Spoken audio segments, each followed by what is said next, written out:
கிறிஸ்துவுக்குள் பிரியமான சகோதர சகோதரிகளே, இயேசு கிறிஸ்துவின் இனிதான நாமத்தில் உங்கள் அனைவருக்கும் என் அன்பின் வாழ்த்துக்கள்.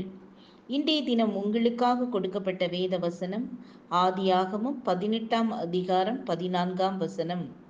கர்த்தரால் ஆகாத காரியம் உண்டோ? தேவ பிள்ளைகளே, முடியாதவைகளை முடிய வைக்கிறவர் நம்முடைய தேவனாகிய கர்த்தர். நீங்கள் எங்கெல்லாம் முடியாது, நடக்காது என்று சொல்லுகிறீர்களோ அங்கெல்லாம் கர்த்தர் முடியும், நடக்கும் என்று சொல்லுகிறார்.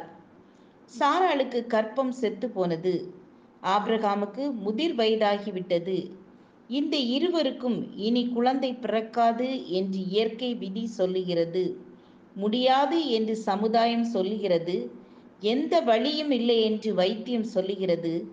ஆனால் கர்த்தரால் ஆகாத காரியம் உண்டோ என்று சொல்லி அவர்களுக்கு வானத்தின் நட்சத்திரங்களைப் போன்ற சந்ததியை தந்தார்.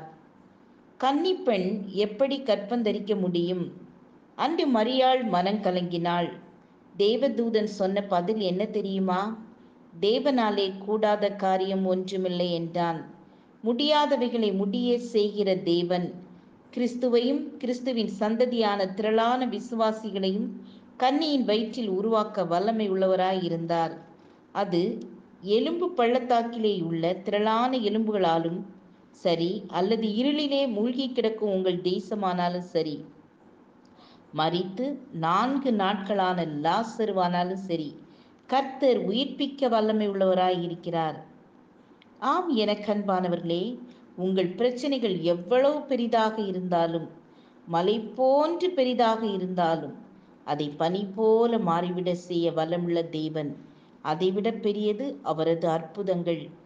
தேவரீர் சகலத்தையும் செய்ய வல்லவர்.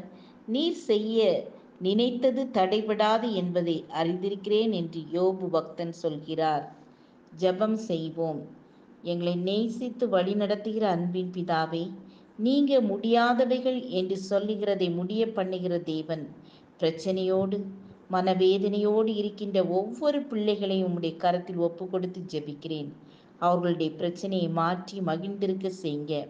இயேசுவின் நாமத்தில் பிதாவே, ஆமேன், ஆமேன். God bless you.